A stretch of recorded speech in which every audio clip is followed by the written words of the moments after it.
Владивосток. 6 октября. Центральная площадь, площадь Революции. Вот такая здесь красота. Световой фонтан. Вечером очень красиво можно посмотреть. Еще бы они музычку включили, была бы вообще красотища, конечно.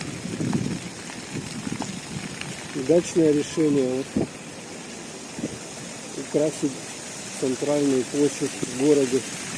Берите себе как пример на вооружение.